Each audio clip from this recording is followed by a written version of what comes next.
everybody. It's Jeannie and Cindy, Hey, and we Cindy. are having another coffee chat. Something I want to talk about today, Jeannie, is as you know, we just recently put my dad on hospice. Yes. So, for a year and a half, dad has been going through different surgeries, being in the hospital because he thought, or they told him he had a congestive heart failure. So his pleural cavity was filling up with Mm. liquid all the time. And he And would, he's what, 95? He's 95. Yeah. so about the last year, 2 years or so. Well, then it was re-diagnosed as mesothelioma. Okay. And when that happened, they called Tell that, people what that is. yeah, I mesothelioma is a disease of the lung, and it's called pleural. And it's from the asbestos, and these little fiberglass things get into the lungs, and then they start pushing their way through and making it harder to breathe and infecting the lung. So it's not technically a cancer, but they refer to it as a cancer. Okay. So dad has been fighting this, and with the number one intention, he doesn't want to leave mom. He doesn't Right. want to leave her. Yeah. So he's been fighting it and fighting it. And then just recently, not even a month ago, the doctors all said, there's nothing more we can do for you. Right. We recommend hospice. Okay, hospice. So at first, oh gosh, this is the end, Mhm. right? But then I remembered my grandmother was on hospice for 2.5 years. Some people, when they start getting love and attention and care, they rally. Yes, And they sometimes they have to kick them off hospice. I and had they a do. And tell that me that. happens too. They Exactly. have to be terminal when they stop being terminal. And I'm like, well, technically, we're all terminal. Hey, well, yeah, but we don't really have that the control on that. No. And we know that. And so the day that you realize when you are in some kind of state of fear, like maybe going through some horrible traffic and in a horrible rainstorm or whatever, that time, or a woman the other day said that she got on the plane for the first time and she didn't die and she was all excited about that. That moment, we have soul contracts. And that moment is already determined. And how Mhm. you go out is already determined. All of that is already done. So, of course, I went out there and I saw my dad, and he was so depressed and so frustrated and sad.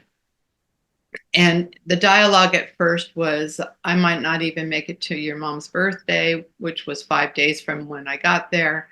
That kind of dialogue was happening. And so it made me very sad because my dad was always this big, strong, 6'5" John Wayne type guy. In fact, his name is Duke, right? Well, I started talking to him about what to look forward to. Mhm. And I said, oh, Daddy, I said, you are going to the most beautiful, beautiful place. And they're all there waiting for you, Dad. In fact, they're all here right now. And they're very, very excited. You're never alone. I said, your dad is here, your brother's here, Danny's here, your best friend Stu is here. I mean, I named everybody, your mother. They're all here with us now. We just can't see them, but they're all here and they're excited for you. And so I changed my thought because we have one thought at a time, right? To, I'm losing my dad, to, oh my gosh, he is going to the most amazing, beautiful place. He'll have his new body, all of that. So So my many little, people have so much fear oh, too, because of what the church has told them. oh You're yeah. going to hell, you Oh know. yeah, we need to talk about that too. Okay, but before we do, I want to talk about that as well Yeah. because that came up. Mhm. So my little 8-year-old granddaughter, Sarah, she's a very insightful little girl, and she had a dream that Papa had gone to heaven, and she told my mother, or I mean my daughter, that Papa had gone to heaven, right? And she said, I want to tell Nana, but I don't want to make her sad. And I told Denise, I said, oh no, I want to know every detail of that dream. So she called me up when I was in California and she was so precious. And she said, Nana, 8 years old. I have something very important to tell you. That's how she started. She said, I saw Papa in heaven and Mm. he was so happy. And she said, and he was surrounded by people who were, they were so happy. And there was all this love. Nana, there's no meanness there. Nobody's mean. There's only love there. And he was wearing a gold robe and he was big and strong and he was so happy. She said, I saw him in heaven, Nana. And I said, uh, so that was very comforting for me. And she Yeah. reinforced what my attitude is with this because we don't want to lose anybody. We don't like to lose people. But when we really focus on where they're going, which is what I want to address right now, because you just brought it up, and then I'm going to turn this over to you. I was raised Catholic. And when you're raised Catholic, you get pretty programmed. And so there were things that kind of I didn't agree with growing up. I went to 12 years of Catholic school. But when I was in like the second grade, they taught us that there was hell, heaven, purgatory, and limbo. And these were the definitions. People who were perfect and not sinners and went to the sacraments, they would go to heaven. People who were that denied God and were ugly and were bad people, they would go to hell. Now, the people who didn't know God or accept Jesus, but they were really good people, but they didn't know about Jesus and all that, they would go to limbo. And the people who were not really good people, but they weren't that bad, they would go to purgatory because you had parole in purgatory. Hell was forever, heaven was forever. You had parole in purgatory, and limbo that they were just ignorant, didn't know one way or the other, but it was a lot like heaven. Okay. Now, so about 2 weeks ago, Jeannie, and I think I told you this. I know I told you this because I was kind of blown away with it. I looked up the word hell as in the Bible. I asked my little phone. I said, "How many times is hell, the word hell, mentioned in the Bible?" And the answer was zero. Zero. And somebody was saying, "Oh, well, they talk about the gnashing of the teeth and stuff." Yeah, but the word hell is not in the Bible at all. So what's all that about? Well, it was a way to control people. It was a way to control people. So if you do what we say, you're going to be okay. But if you don't do what we say and you don't go through us to get to, you have to go through us, you have to have the sacraments, you have to do this, you have to do that, or you're just going to miss out on heaven. If you're a good person, you might make it to limbo, right? So you have to go through the church and a person to get to God.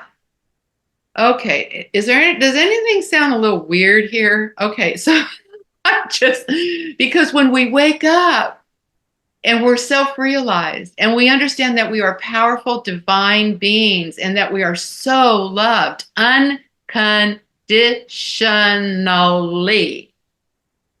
Well, that brings me to a thing I was asked one time about heaven and hell, and aren't you afraid of going to hell? And I said, okay.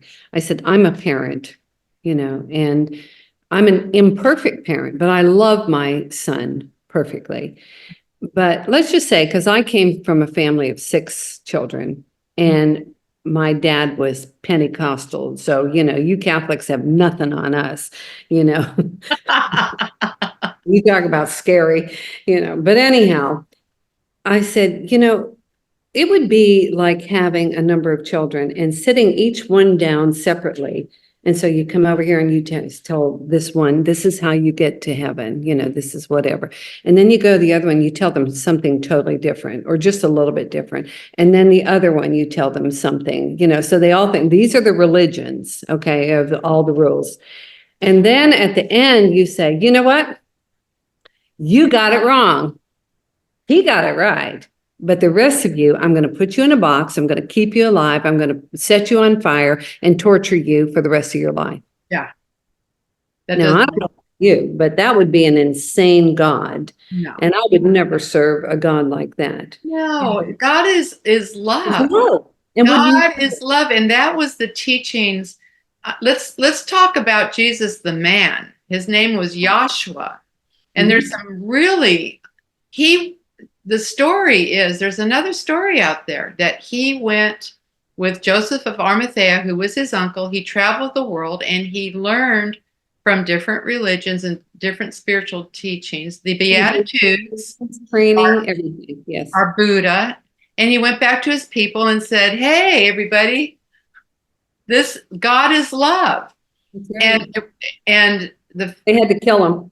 They had to kill him because the people loved what he was saying, and he was taking too much control over, and so he was taking too much control over the people, and they were loving him so much, and so because they took the fear out.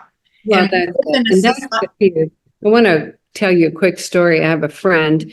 And when I lived in San Angelo, I met her, and she had a terrible relationship with her mother.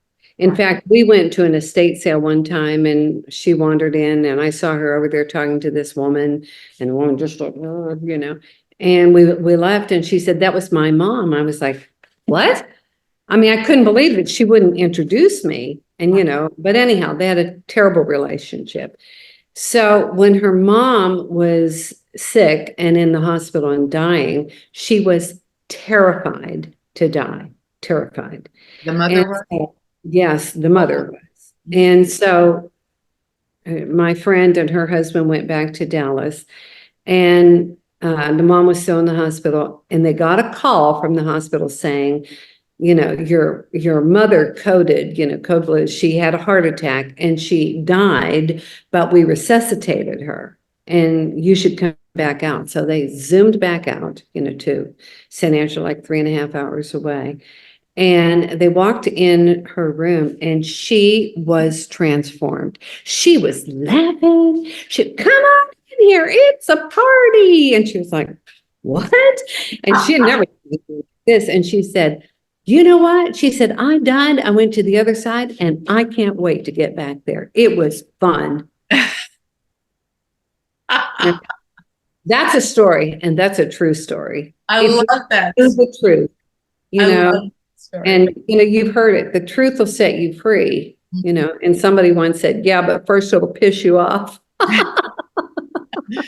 The need to be right. The need to be right. Yeah. And the need to control everything. But yeah, my heart is with you. I'm so glad. I know that you were out there and family members were there, and they, people bring their own stuff with them and their own pronouncements and their own fears and their own, this is how it's going to be. And, Joe and I have often said death can bring out the worst and the best in people. Sure. In a family.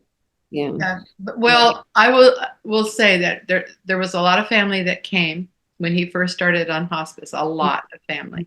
And everybody was just telling them how much they love him and what he meant. So he's had a lot of love.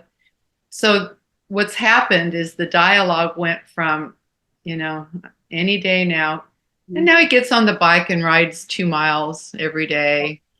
Great. Yeah, he's eating more. He was having trouble swallowing, and so now that he's getting his food pureed, and so he's healthy and he's drinking a lot of water, and my son made him this beautiful table that rolls up to his chair. Yeah, it rolls up to his chair. So it's a big table that fits on his chair because he likes the chair. He doesn't want a bed. And total game changer.